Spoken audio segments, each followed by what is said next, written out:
Hey guys, it's Jesse from Average Ontario Anglers, and today I'm going to tell you about the dead egg bite.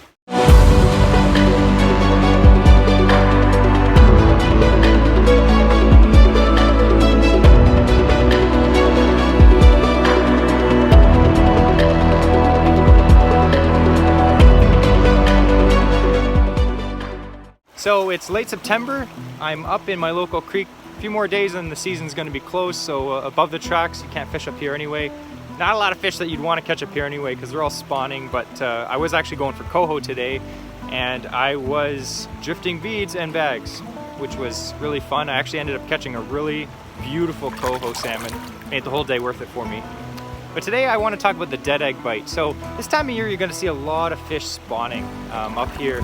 And of course I'm not going to be fishing for spawning fish because they're in shallow water anyway, but the point I'm making is there's a lot of eggs in the creek, okay?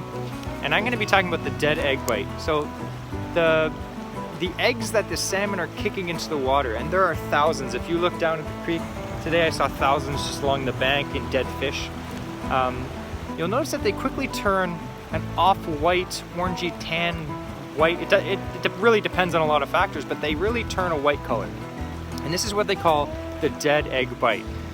Trout, like brown trout and steelhead, they'll actually follow the salmon up and they will gobble down these eggs. They're full of protein, and I'm sure they're delicious too. Not for me, pretty gross, but they're going to be looking for these white eggs. Now, not that they won't hit a natural egg or an egg that just came out of a fish, but as the season progresses and all these salmon are going to be dying, there's a ton of dead eggs everywhere. And if you look, they're everywhere. There's dead fish everywhere.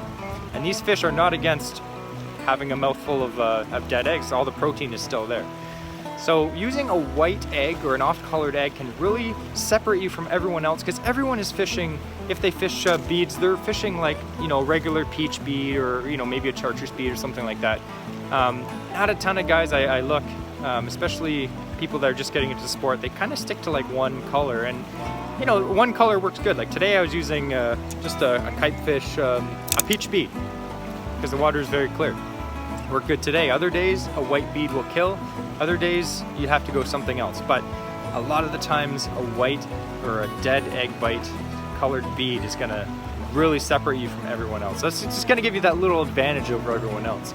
Now another thing too, you're going to notice around this time of year, there are dead salmon everywhere.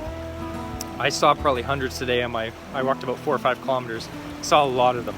And that's just the way it is, circle of life, right? But there are maggots everywhere. I'm sure if you've ever looked up at a salmon, if you can stand the smell getting close to one, they're covered in maggots if they're on the shore.